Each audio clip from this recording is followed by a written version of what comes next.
Meu nome é Charles Rosenblatt, eu sou urologista e aqui eu tenho um grande e querido amigo, Eduardo Finger, que é imunologista clínico e uma das grandes cabeças da medicina brasileira.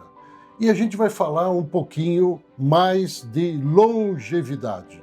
O Eduardo é um grande expert no assunto, ele vai mastigar um pouquinho mais sobre esse tema, mas fundamentalmente a longevidade é um dos temas que eu mais me delicio quando eu aprofundo nos conhecimentos. E tem uma razão fundamental, porque a grande maioria dos meus pacientes estão preocupados com o que vai acontecer daqui 20 anos e querem ter fundamentalmente qualidade de vida.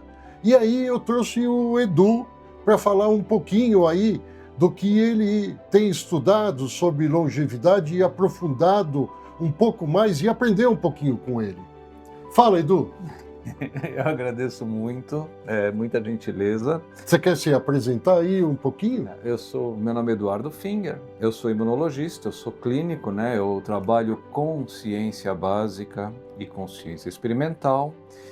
E isso, de certa maneira, me põe em contato com um mundo que a maior parte das pessoas não consegue captar, entender, onde realmente a gente aprende muita coisa sobre biologia e, por consequência, sobre longevidade. Então, acho que uma das coisas mais interessantes que a gente pode começar a abordar é o fato que longevidade, ou seja, você viver mais e melhor, é um tópico sendo abordado cientificamente e comercialmente, certo? Como se fosse uma doença.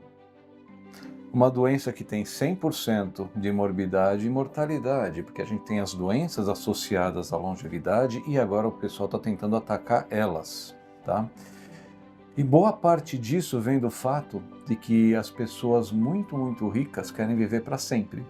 E elas têm todo o dinheiro que elas podem querer. Então foram criadas verdadeiras companhias só para estudar o assunto e com métodos que a gente não tinha 20 anos atrás, certo? Mas, Edu, por outro lado, tem grupos que investem em longevidade de uma forma antiética. E eu acho que esse bate-papo vale muito para isso, para desmistificar um pouquinho sobre o tema, porque se aproveitam desse tema que tem uma importância fundamental e começam a seguir por caminhos antiéticos, sem ciência nenhuma. Você não só tem razão, eu pego muito disso e muitas vezes me parece que o meu papel às vezes é proteger meus pacientes desse tipo de coisa. Então, longevidade é uma palavra que pega muito bem. Quem não quer viver mais e melhor, certo? Mas não é qualquer coisa que faz isso e não é uma solução para todo mundo. Na verdade, o organismo, o pedaço de carne que cada um de nós habita, é uma estrutura única. Ela tem coisas boas e ela tem coisas ruins.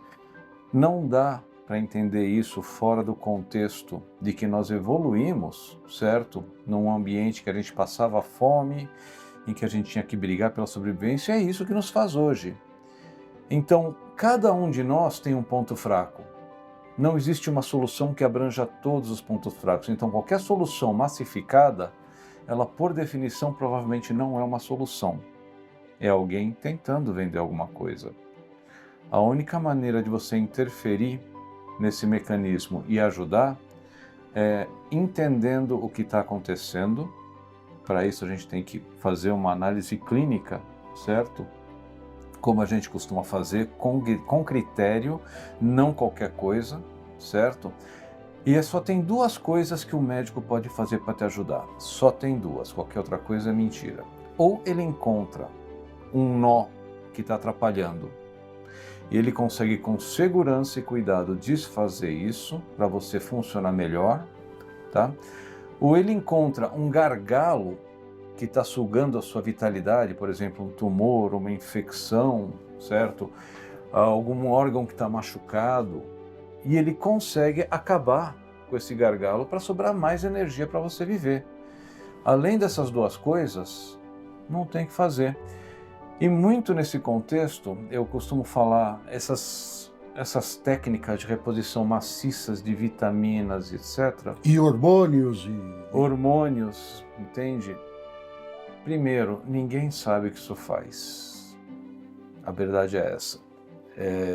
A única maneira de você ter certeza que você não está machucando alguém fazendo isso é se você consegue identificar o impacto disso na pessoa, por exemplo, hormônios, hipogonadismo. Se você tem hipogonadismo, você vai se beneficiar do hormônio.